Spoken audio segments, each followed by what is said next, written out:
तो अस्सलाम वालेकुम वरहमतुल्लाहि वबरकातुहू। आज का व्लॉग बहुत मज़ेदार होने वाला है। इसमें भी एक मैसेज होगा आपके लिए, लोगों ने देखते रहना है। उससे पहले मैंने एक छोटा सा क्लिप रिकॉर्ड किया, वो ज़रा देखें और हम तब तक स्कूल पहुँचते हैं। जैसे कि आप लोगों को पता है किस तरह से लाहौर में स्मोक का बुरा हाल है, तो इसके लिए जब भी आपने बाहर निकलना है तो कुछ चीज़ों का ख्याल रखना है। सबसे पहले तो फुल स्लीव्स वाले कपड़े पहनने हैं, मास्क लगाना है, प्रॉपर अपना फेस कवर करना है, और अगर बाइक पे आप ड्राइव करते हैं तो हेलमेट लगाना है proper.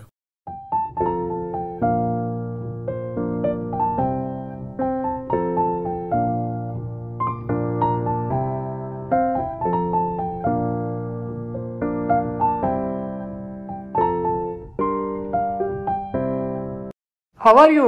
I'm fine. What about you? I'm good। आप तो बड़ा यानी कि चेंज कर लिया आपने सारा अपना गेटअप सर्दियों में। आज मैंने कहा चलो कासिम साहब के ब्लॉग को चार चांद लगा दें। क्या बात है सर, क्या बात है। इंशाल्लाह जबरदस्त किस्म का ब्लॉग आएगा, सारा जबरदस्त किस्म का एजुकेशनल कंटेंट जो है ना आज शामिल हो जाएगा। सर मैंने जो है ना आज प्लान किया है कि स्मोक के हवाले से जो है वो बताना है, कुछ जी जी इंशाल्लाह मैसेज देना है, तो आपने उसमें भरपूर फिर बताना है as an environmentalist.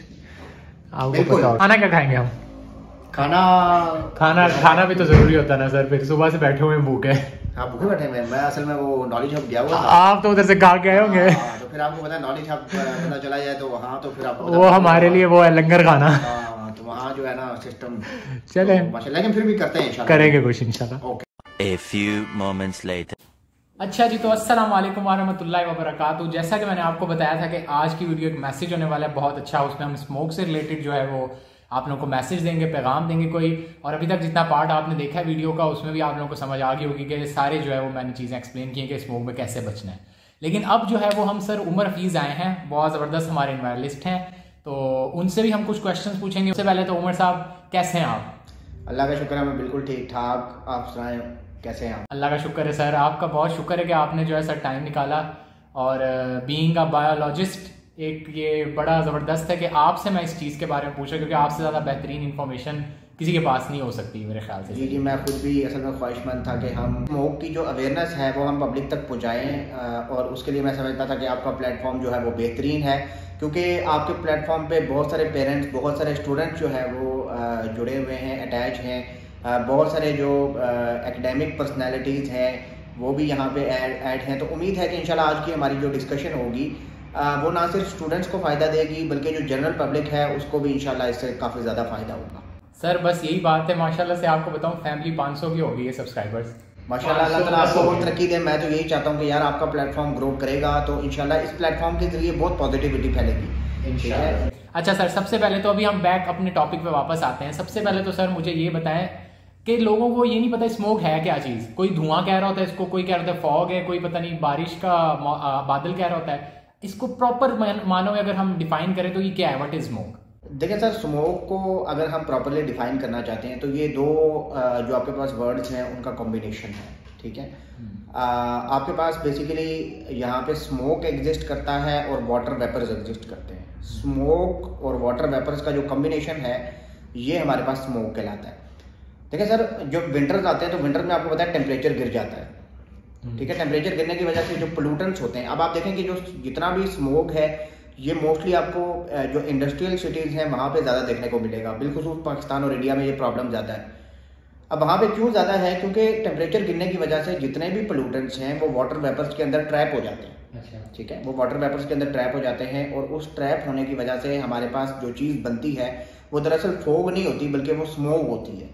There is the difference between fog and smoke. देखें, आपके पास जब एयर के अंदर सिंपल वाटर वेपर्स मौजूद है तो वो फोग है।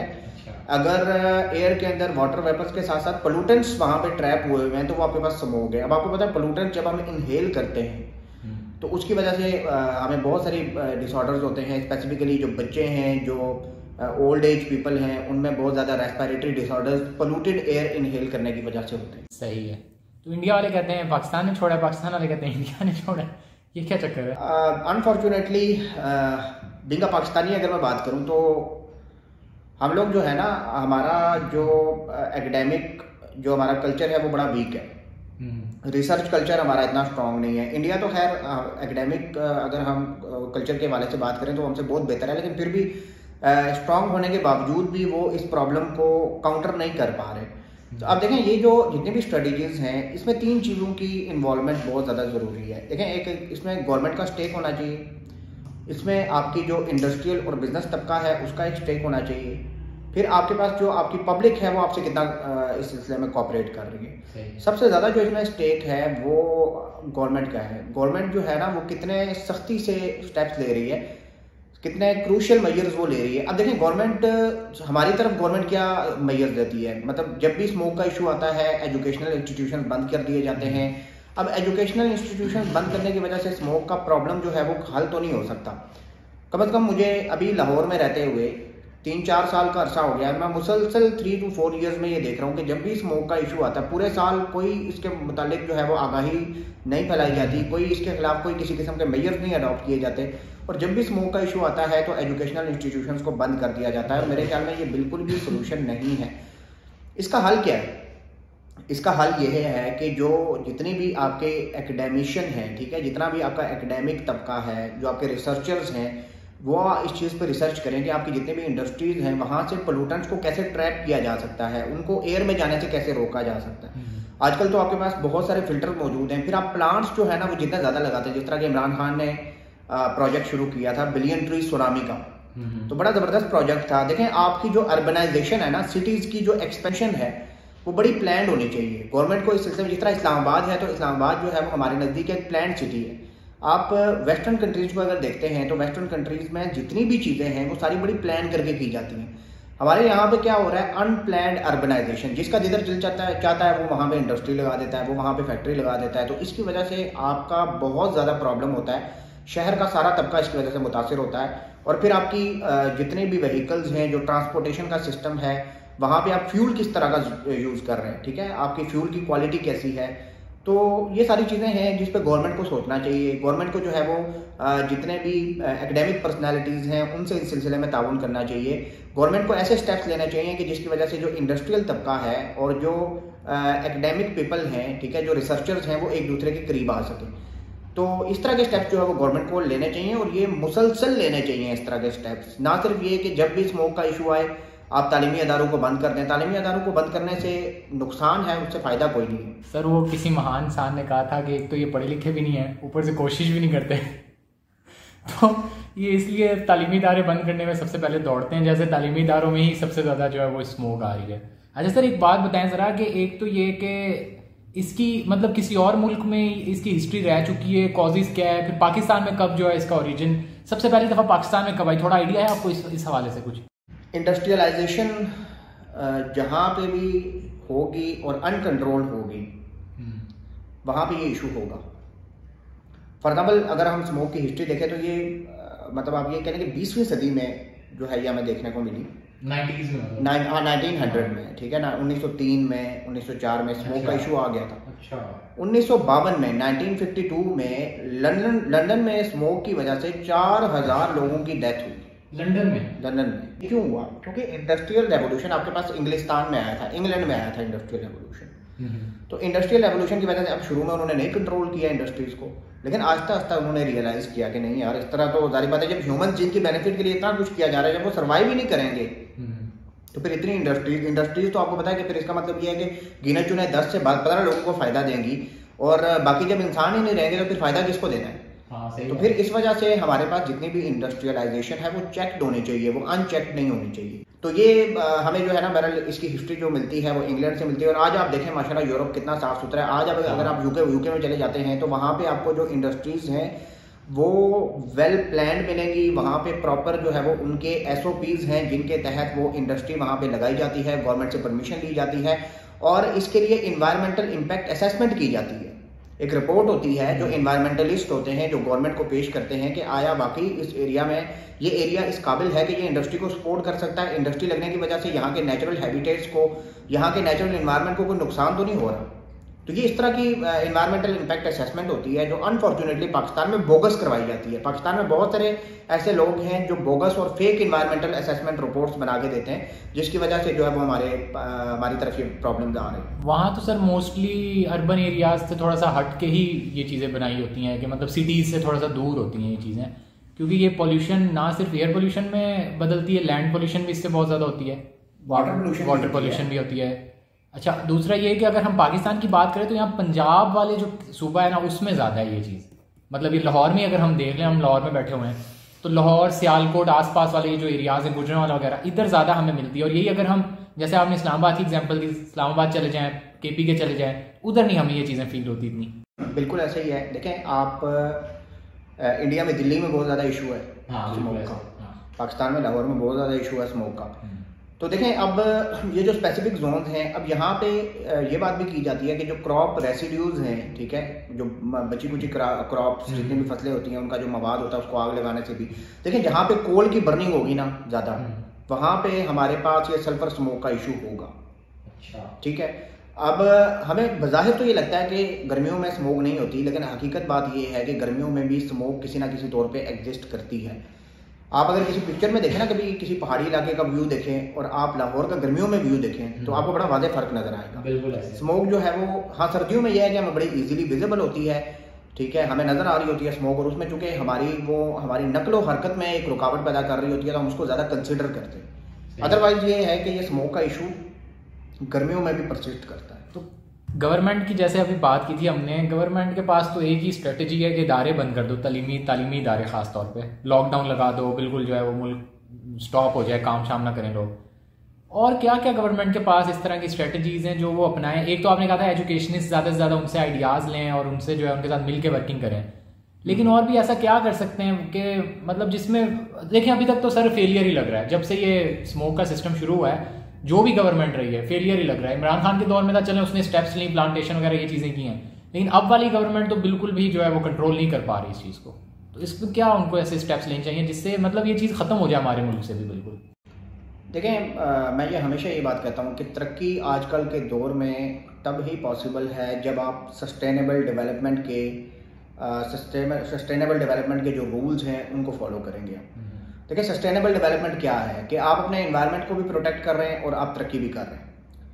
उसके लिए सबसे ज़रूरी जो चीज़ है वो ये है कि आप सबसे पहले अपने एनवायरनमेंट को स्टडी करें कि आपका एनवायरनमेंट है कैसा, आपका एनवायरनमेंट जो है वो किस किस चीज़ को सपोर्ट करता है, पहले से आप कितने नुकसान में जा रहे हैं, आपका जो एयर क्वालिटी इंडेक्स है वो कितना ज़्यादा ख़राब हो चुका है।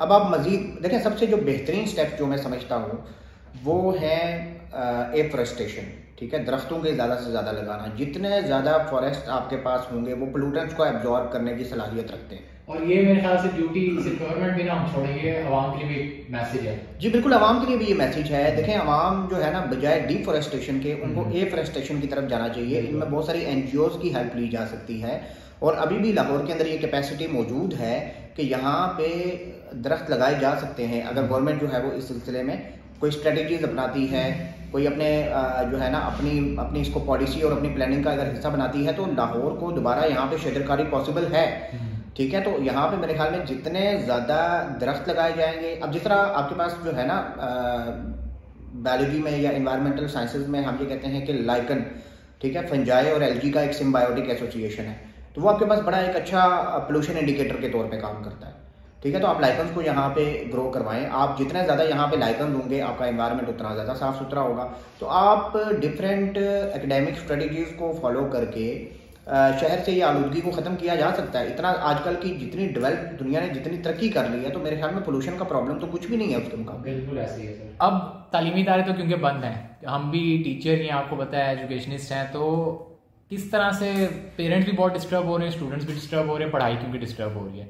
बीइंग अ टीचर हम लोगों को भी ये चीज़ बहुत अफेक्ट करती है कि सिलेबस भी कैसे ख़त्म करना है आगे, फिर बोर्ड भी है सारा है।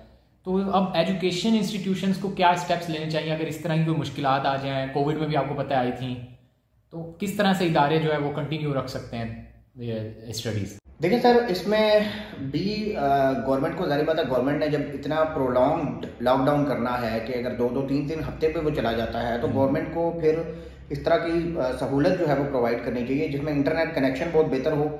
बिल्कुल, क्योंकि देखें आपके पास ना तालीमी अदारे जितने भी बड़े शहरों में या छोटे शहरों में, अब उनकी तरक्की, उनकी जो सस्टेनेबिलिटी है वो सिर्फ इस चीज़ पर डिपेंड करेगी कि वो फिजिकल क्लासेस के साथ साथ ऑनलाइन क्लासेस उनकी कितनी एफिशिएंट जा रही हैं। तो ये जो तालीमी अदारे हाइब्रिड मोड को फॉलो कर रहे हैं वो तरक्की करेंगे, आगे बढ़ेंगे, और जो तालीमी अदारे सिर्फ फिजिकल एजुकेशन पे, फिजिकल क्लासेस पे जो फोकस कर रहे हैं वो आने वाले वक्त में पीछे रह जाएंगे, क्योंकि आने वाले वक्त में खुदा ना खास्ता कोई भी कैलेमिटी आ सकती है और ऐसी कैलेमिचुअस सिचुएशन में आपको फिर वर्क फ्रॉम होम ही करना पड़ता है। और ये बड़ी एक अच्छी स्ट्रेटेजी है कि ज़ाहिर बात है नकलो हरकत जितनी कम होगी उसमें बिल्कुल है कि आप जो है ना उसमें पोल्यूटेंट जितने हैं वो कम हवा में जाएंगे, ठीक है। तो ये वर्क फ्रॉम होम की स्ट्रेटेजी तब कामयाब है जब आपका इंफ्रास्ट्रक्चर ऑनलाइन जो आपकी क्लासेस हैं, जितना भी आपका वर्चुअल मोड है, उसका इंफ्रास्ट्रक्चर बड़ा ज़बरदस्त होना चाहिए। गवर्नमेंट को इस सिलसिले में फैसिलिटीज प्रोवाइड करनी चाहिए। अनफॉर्चुनेटली पाकिस्तान में इंटरनेट का इशू वैसे ही बड़ा चल रहा है, आपको पता ही है कि इंटरनेट तो यहाँ पे चल ही नहीं रहा। तो गवर्नमेंट को इस सिलसिले में सोचना चाहिए कि जो आजकल जो डिजिटल वर्ल्ड है वो दुनिया में आगे से आगे जा रही है, और अनफॉर्चुनेटली हमारे में इंटरनेट कर्व्स के जरिए मुल्क को जो है वो मजीद पीछे धकेला जा रहा है। तो इसकी वजह से जो है वो तालीमी निज़ाम बड़ा मुतासर होगा। सबसे पहली और ज़रूरी चीज़ यही है कि इंटरनेट कनेक्शन जो है वो बड़ा स्पीडी होना चाहिए, बच्चों में किसी किस्म की लेक्चर के दौरान रोक रुकावट ना आए। फिर अगर कोई रिमोट एरिया का बच्चा है, ठीक है, गांव वगैरह का, तो वहाँ पे आया सिग्नल्स भी आ रहे हैं इंटरनेट के कि नहीं, तो इस चीज़ को ज़रा इंश्योर करना चाहिए गवर्नमेंट को। और माशाल्लाह से जो हमारे मौलवी हजरात हैं उन्होंने तो गैर शरई कर दिया VPN का यूसेज। VPN के बगैर तो इंटरनेट चल ही नहीं रहा आजकल, बहुत मुश्किल से ऐप्स चल रही हैं, तो उन्होंने उसको ही गैर शरई कर दिया हुआ है। खैर वो तो आपको पता है कि अनफॉर्चुनेटली पाकिस्तान में तो बहुत ही कंट्रोल डेमोक्रेसी, हाँ वो एक चले अलग टॉपिक, अलग तरफ बात चली जाएगी, फिर हमारे कुछ एस्टेब्लिशमेंट वाले लोग भी डिस्टर्ब हो जाएंगे।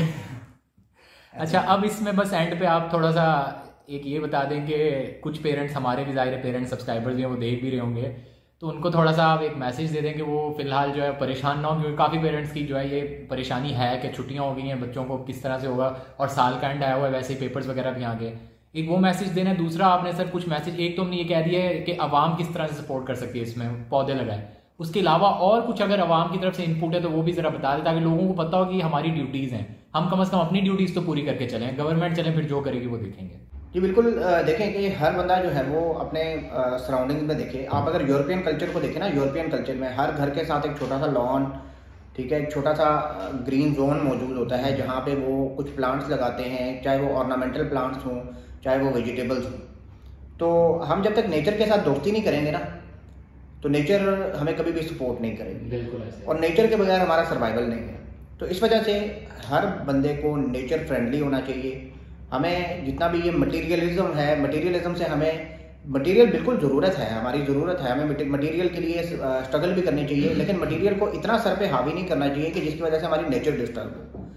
और दूसरी बात ये है कि अगर हम पेरेंट्स की बात करते हैं तो पेरेंट्स को बिल्कुल भी फिक्रमंद नहीं होना चाहिए। उनको जो भी उनके अदारे के सरबराहान हैं, अब तो माशाल्लाह आपको पता है कि जितने भी तालीमी अदारे हैं वो काफ़ी मैच्योर हो चुके हैं इस हवाले से, और बहुत सारे तालीमी अदारे जो है वो हाइब्रिड मोड को फॉलो भी कर रहे हैं और बड़ा सक्सेसफुली उसको रन भी कर रहे हैं। तो बहरहाल ये है कि ये इससे आई थिंक मैं ये समझता हूँ कि जो स्टूडेंट्स हैं उनकी पर्सनल एफिशिएंसी, टीचर्स की पर्सनल एफिशिएंसी बड़ी बेहतर हो जाएगी। तो इंशाल्लाह होपफुली की चीज़ें बेहतर हो जाएंगी, फिजिकल क्लासेस की तरफ आ जाएंगी। लेकिन जब तक ये है कि ऑनलाइन क्लासेस हैं तो पेरेंट्स जो है वो अपने बच्चों को अपनी नज़र में रखें, ठीक है, उनको प्रॉपर जो है वो इंश्योर करें कि वो टेस्ट घर में ही अटैम्प्ट करें, ठीक है, प्रॉपर तैयारी के साथ। तो आई थिंक कि जो अभी फ़िलहाल वक्ती एक मुश्किल है उसको ओवरकम किया जा सकता है। बिल्कुल ऐसे ही है सर। बाकी आपने बहुत ज़्यादा जो है वो इन्फॉर्मेशन दी है इससे रिलेटेड, होपफुली जो है अगर लोग देखेंगे इसको तो बहुत ज़्यादा फ़ायदा होने वाला है उनको। बिल्कुल इंशाल्लाह लोगों को यकीनन बहुत फ़ायदा होगा। और मैं एंड पे थोड़ा सा फिर एक दफ़ा मैं इस चीज़ की पुरज़ोर फरमाइश करना चाहूँगा कि देखें हमारे पास इसका जो एक हल है कि जितने भी इंडस्ट्रीज़ हैं उनका ताल्लुक़ होना चाहिए एकेडमिशियन के साथ। एकेडमिक पीपल जो है ना वो जब इंडस्ट्री के साथ लिंक्ड होंगे तो हमारी इंडस्ट्री भी तरक्की करेगी, हमारा माहौल भी साफ़ सुथरा होगा। आपके जितने भी रिसर्चर्स हैं, जितने इन्वायरमेंटल साइंसेज से रिलेटेड हैं, उनको फिलहाल अपनी रिसर्च की जो ओरिएंटेशन है वो इस तरफ रखनी चाहिए कि जितने भी आपका पोल्यूशन जोन हैं वहाँ से पोल्यूशन को किस तरह से कम किया जा सकता है। जहाँ तक मेरी नाकस मालूमात हैं, बहुत सारे प्लांट्स ऐसे हैं कि जो बायो एब्जॉर्प्शन कर सकते हैं, जिनके अंदर इस चीज़ की सलाहियत मौजूद है कि वो पोल्यूटेंट्स को एब्जॉर्ब करने की सलाहियत रखते हैं। उन प्लांट्स को हाईलाइट किया जाए, उन प्लांट्स को इन पोल्यूटेड एरियाज में ग्रो करवाया जाए तो उसकी वजह से बड़ी जल्दी हम पोल्यूशन को जो है वो कंट्रोल कर सकते हैं। इसके अलावा केमिकली हम बहुत सारी ऐसी चीज़ों को बना सकते हैं कि जो इंडस्ट्रीज़ के ऊपर अगर उनकी चिमनीज़ पे हम लगाएं तो वहाँ से वो पोल्यूटेंट्स को एब्जॉर्ब कर लेंगी, जिस तरह से फिल्टर्स होते हैं, ठीक है। तो इस तरह के केमिकल फिल्टर्स हम बना सकते हैं। तो इस पर वर्किंग की बड़ी ज़रूरत है। अगर ये वर्किंग करें तो इंशाल्लाह हमें बजाय ये कि तालीमी अदारे बंद करने के हमें कुछ भी बंद नहीं करना पड़ेगा और हम तरक्की भी करेंगे और इसके साथ साथ जो है वो हमारा माहौल भी साफ़ सुथरा हो जाएगा। चलें एक बात और मैं सर ऐड करता हूँ, बीइंग अ व्लॉगर, तो इसमें जो है ना आप एजुकेशनिस्ट जैसे कह रहे हैं, इसमें साथ में इन्फ्लुएंसर्स जो हैं, जो बड़े बड़े यूट्यूबर्स हैं, नाम है जैसे बड़े बड़े, तो वो भी अगर इसमें ऐड हों तो बहुत ज़्यादा इसमें जो है वो फ़ायदा हो सकता है। गवर्नमेंट को उनसे भी जो है वो काम करवाना चाहिए, इस किस्म की जो है वो मुहिम वगैरह चलानी चाहिए, और वो अपने साथ उनकी जितनी ऑडियंस है वो अगर किसी को कॉल दें कि जी आज हम प्लांट्स वगैरह लगाना शुरू करें, तो वो तो एक दिन में मिलियंस ऑफ ट्रीज लगा सकते हैं, इतने माशाल्लाह उनके सब्सक्राइबर्स। पब्लिक अवेयरनेस चाहे वो किसी तरीके से भी हो, किसी सोशल मीडिया के प्लेटफॉर्म पे हो, वो गवर्नमेंट को स्ट्रगल करनी चाहिए कि उसको वो रेज करे। सर अब तो ये सोशल मीडिया, यूट्यूब वगैरह, ये तो बहुत बड़े प्लेटफॉर्म्स आ गए हुए हैं कि मैं कहता हूँ अब तो कोई प्रॉब्लम बची नहीं है किसी चीज़ में। ये पॉल्यूशन तो बहुत छोटी सी चीज़ है, इसको अगर हम ख़त्म करना चाहें खुद तो हम मिल के कर सकते हैं, बजाय इसके कि हम वेट करें जी गवर्नमेंट क्या स्टेप्स लेती हैं। बाकी सर बहुत मज़ा आया आपसे बात करके, अल्लाह का शुक्र है कि मेरे चैनल के ज़रिए काफ़ी ज़्यादा अच्छे बातें भी लोगों तक पहुँचेंगी। देखें शुगल मेला हम लगाते ही हैं, वीडियोस होती हैं शुगल मेले की भी, लेकिन ये कि जहाँ मौका मिलता है हमें एक प्रॉपर मैसेज देने का, एक अच्छा पैगाम लोगों तक पहुँचाने का, वो हम मौका ज़ाया नहीं करते। इंशाल्लाह ज़रूर इंशाल्लाह। बाकी आप अपना ख्याल रखें।